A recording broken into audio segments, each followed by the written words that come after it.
Today, Fall Preview Week continues with two of the year's biggest games, Assassin's Creed Revelations and Halo Combat Evolved Anniversary. Plus, we'll head to Vegas for the GT Awards and get some FaceTime with DC's Jim Lee. X-Play starts right now.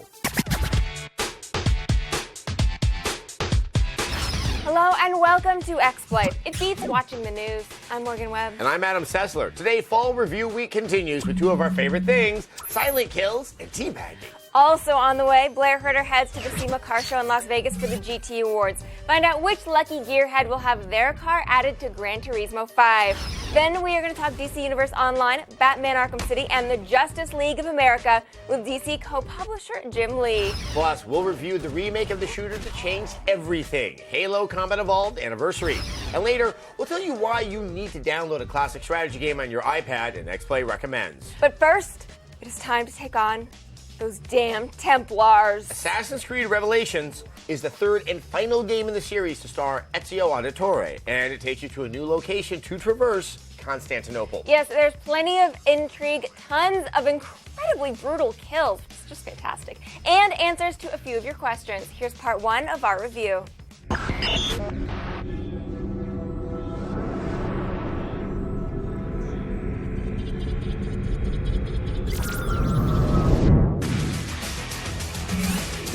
We've seen Ezio in the prime of his life. Now in Assassin's Creed Revelations, we find him in Constantinople as a wizened, battle-hard, middle-aged man for whom revenge has ceased its usefulness and secrets have lost their seduction.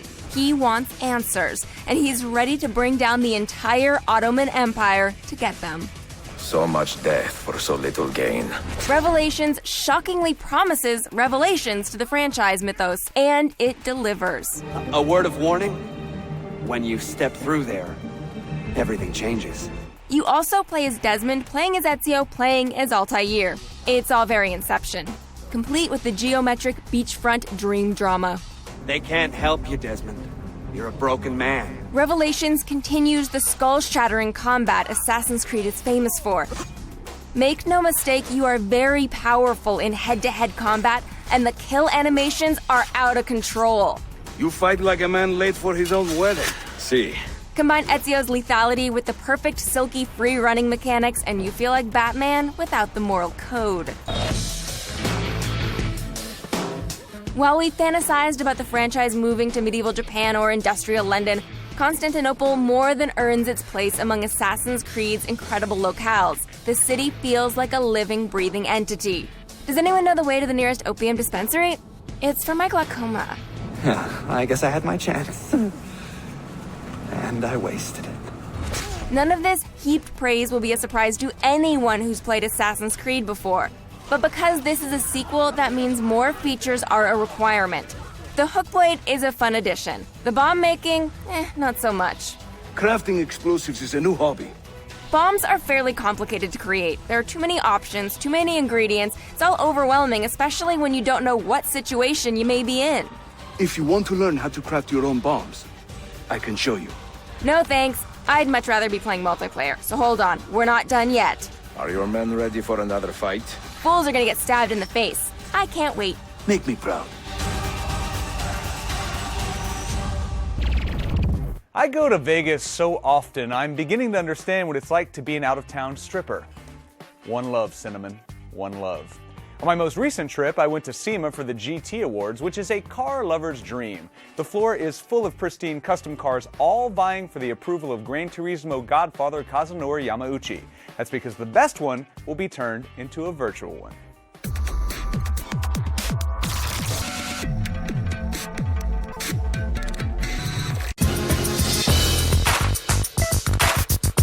When you come to SEMA to take a look at some of the best cars in the world with Kazunori Yamauchi, it can only mean one thing: the Gran Turismo Awards. There are 5 categories and 5 cars. All are chosen by Kazunori to win a GT award, but only one will come home with a prestigious Best in Show title and a chance to appear in Gran Turismo 5. What criteria are you looking for when you classify these cars and you pick them in these categories? Some years it might be the performance, some years it might be the styling, some years it might be the history behind the cars or the precision and the craftsmanship. but usually it comes down to whether or not that car touches my heart when I first look at it. Clearly, these cars look incredible, but only one truly moved Kazunori the most.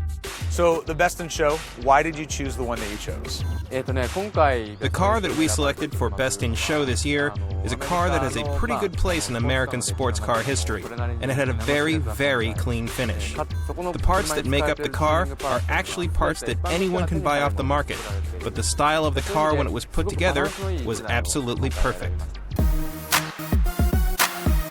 After some careful deliberation, the Best in Show title went to Hot Rod winner Mary Posey with her 73 Camaro.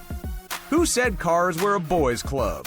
And let's talk about your car specifically. I want to get into the details. Tell me about your car. The car is this 1973 Camaro Rally Sport. Okay. I've had it for about, 9 years now. The foundation behind the entire build is for the good of the car. No part goes on that car unless it is going to either better or make that car more successful, faster, turn better, stop better. I'm not so much into the bling, I'm more into the performance. In addition to taking home the grand prize, Mary's car will be hitting the virtual track in a future update to Gran Turismo 5. Kazunori also has plenty planned for fans of the game, which has improved significantly over the last year, thanks to a steady stream of updates and the release of its first DLC pack earlier this month. Best of all, you can now pick up GT5 for just $39.99. Coming up after the break, we've got a brutally honest review of Halo Combat Evolved Anniversary and FaceTime with DC Comics overlord Jim Lee. Plus, why you need to buy Sid Meier's Pirates again, and the second part of our Assassin's Creed Revelations review. But first, here's this month's release radar, brought to you by Gamefly.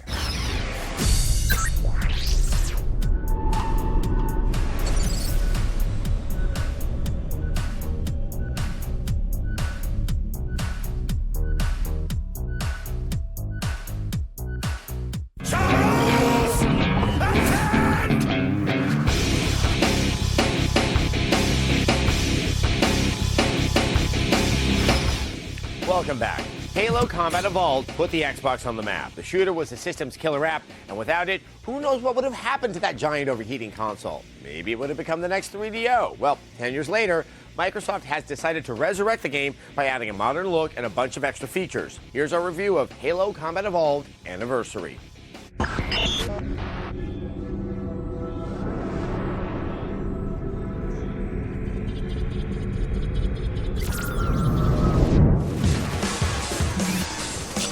Halo Combat Evolved Anniversary proves that great gameplay stands the test of time. The captain needs you on the bridge ASAP. This 10th anniversary salute to the game that put Microsoft's Xbox on the map shines with fully updated graphics and modern multiplayer edition.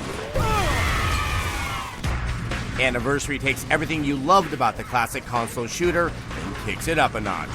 This version of Halo features a complete graphic engine overhaul that sits on top of the original Combat Evolved gameplay, and it really is the original gameplay.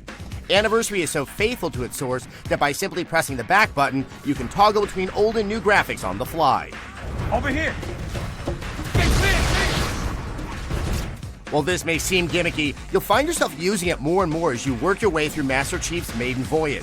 It also serves as an excellent example of just how far gaming has come in 10 years. The only downside to the toggle feature is that it means the campaign is exactly the same as the original.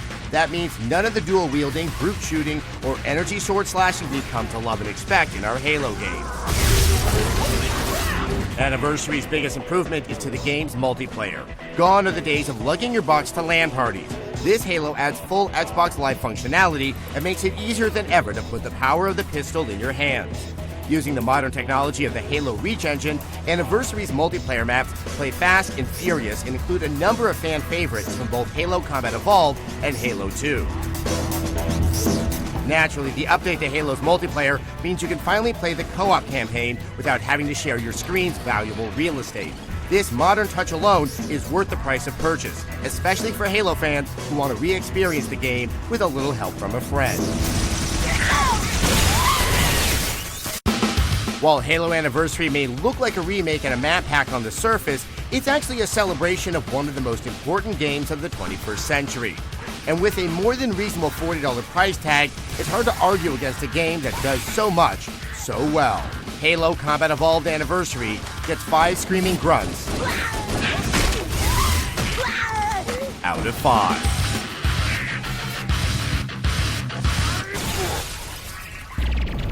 Nobody wants to play a first-person shooter or an action game on the iPad. The more complex the controls get, the worse the experience becomes. But a strategy game like Sid Meier's Pirates works quite well, and we're going to tell you why in this X-Play Recommends.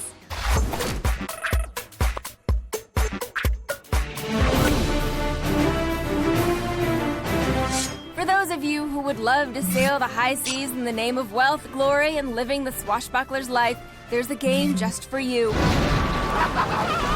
Sid Meier's Pirates. For over 2 decades, this classic game has been available on multiple platforms, and now you can play it on your iPad. The story begins with your family wronged by an evil marquis. 10 years after that injustice, you embark on a quest to avenge your family and reclaim the wealth that rightfully belongs to you. Everything we love about the game returns. This time around, the controls have been modified to accommodate the iPad's touchscreen. It's intuitive and works fairly well. The ship combat is fun and challenging. The fencing is satisfying, and the Caribbean is just as expansive as we remember it. All in all, for only $5, Sid Meier's Pirates will make an excellent addition to anyone's collection of iPad games.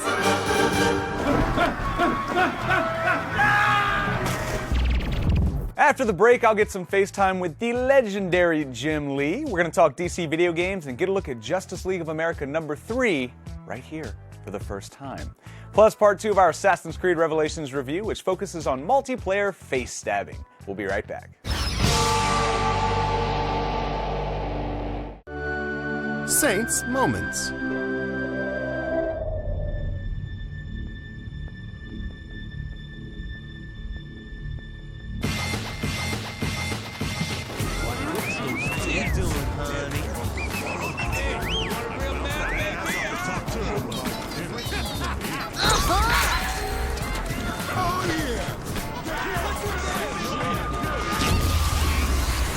Holy I'm awesome!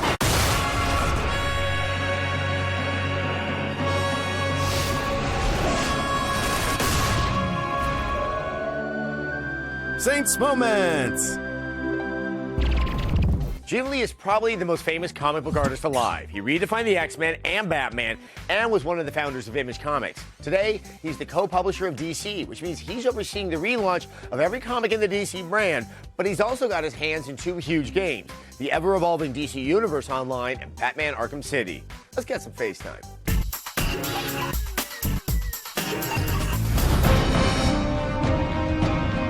The DC Universe has had quite a banner year. 2011 began with the release of DC Universe Online, giving millions of fans the chance to join the ranks of their favorite DC heroes or villains. Then, in October, we saw the release of what might be the best superhero game ever, Batman Arkham City. We spoke with comic book artist extraordinaire and icon Jim Lee about the success of Arkham City and the current state of DC Universe Online. Jim, what was the moment that you knew that Arkham City was the greatest superhero game of all time?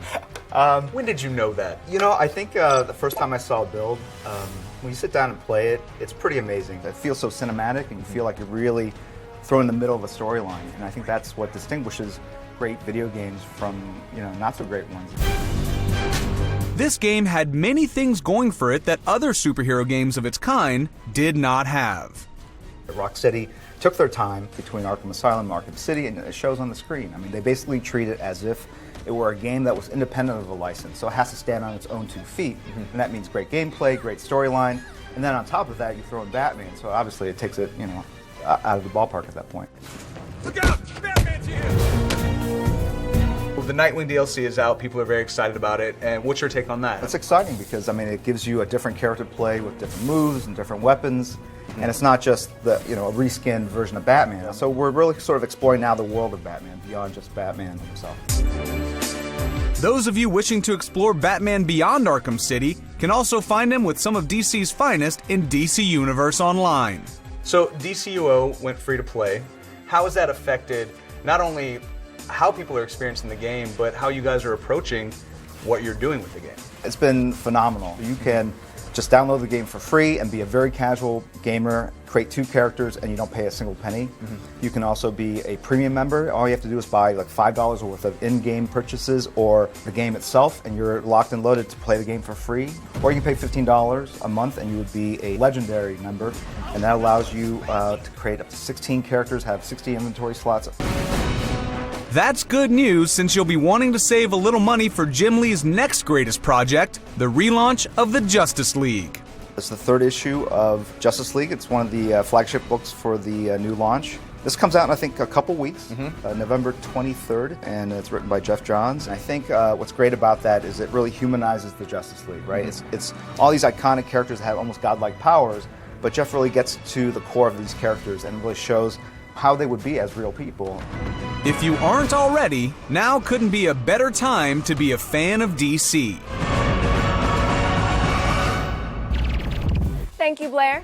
Probably the first and last time I'll ever say that. Don't go anywhere because we've still got part 2 of our Assassin's Creed Revelations review on the way. We're going to break down the unique multiplayer and slap a score on this thing right after this.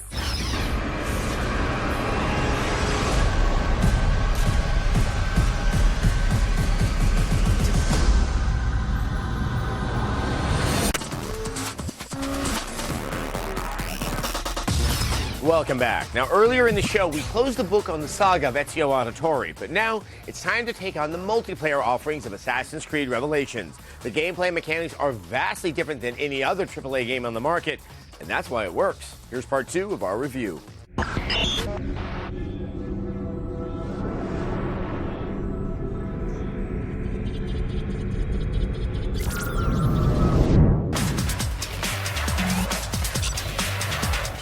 Slapping multiplayer onto an already successful single-player experience more often than not results in an online experience that feels soulless and sticks out like an infected skin graft. You are now a target. And then there's the right way to do it. Assassin's Creed Revelations continues the cloak and dagger approach started in Brotherhood, and the result is wonderfully different and entertaining. Assassinate your target once your target is highlighted. ACR includes riffs on familiar modes like Capture the Flag and King of the Hill. But the most fun is good old-fashioned deathmatch. The result is a tense mix of strategy, patience, and acting. None of you leave until the assassin is dead! Sadly, what truly plagues Revelations is something easy and cheap to fix from a development standpoint: menu design. You will constantly be flipping back and forth between menu pages every time you want to greenlight a recruit mission or even purchase the most basic item. They can't help you, Desmond. You're a broken man. Aside from a few gripes, Revelations is a satisfying addition to the Assassin's Creed family. And if you're tired of online shooters where the twitch reflex and teabagging is king, Revelations is more than worth checking out. Nothing is true, everything is permitted. Assassin's Creed Revelations massacres of 4. Can you turn on your charms and find us a few more recruits? Out of 5.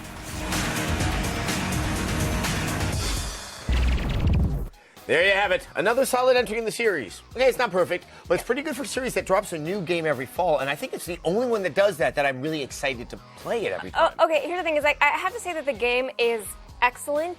I incredibly enjoyed playing it the entire way through. I'm actually going to play it a second time because I enjoyed it that much.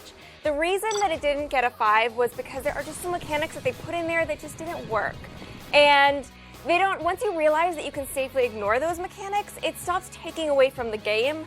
Right. But the fact that the bomb-making things are everywhere, you can tell they really meant it to be something interesting and important, and you just never need to use it. One could argue that for the use of the assassins in Brotherhood, and it seems interesting. It's almost like they don't have confidence that the game, its story, is so compelling that I just want another entry and know what's going to happen next. Absolutely, and that's something, one of the best things about this game is that it really does answer questions for you. It really does tie up some loose ends for you, but it also leaves you incredibly intrigued for the next game in the series. And what's great about that is it shows that you don't need a cliffhanger to keep gamers interested in the next game. You can put a little bow on something and send us on our way, and we will buy the next one. Even though you don't get to kick the Pope in the nads in this game, which I just found to be one of the most compelling things ever made available in video games. Also, it sounds like that Ezio, despite how old he is, He's really burly and violent in this version. It is kind of hilarious that every time you start like climbing up the wall, people are like, oh, he's spry for his age. But you are still a horrible killing machine, and especially the counter kills are so brutal and so varied that every single time you do a counter kill, you're like, yeah. Also, there is the animated movie that kind of resolves the life of Ezio Auditore, and what I've gathered is that's a good thing to watch after you play the game because chronologically, that's when it actually takes place. Yeah. All right. They should write spoiler alert on this. Yeah, I think it's a very good idea. All right, here's a look at what's coming up on X-Play. Tomorrow, get ready to learn the definition of the phrase over the top. We've got a huge 2-part review of Saints Row the Third. Plus, find out if Rocksmith can really teach you how to play the guitar and ways you can become environmentally conscious by gaming green. Plus, we're going to have details on our biggest video game deathmatch yet. We're going to get in the ring. I think it is. Wow, you made a Mad Max reference. This is a big day for us here on X-Play. Thank you very much. Wow. Thank you very much. Thanks for watching X-Play.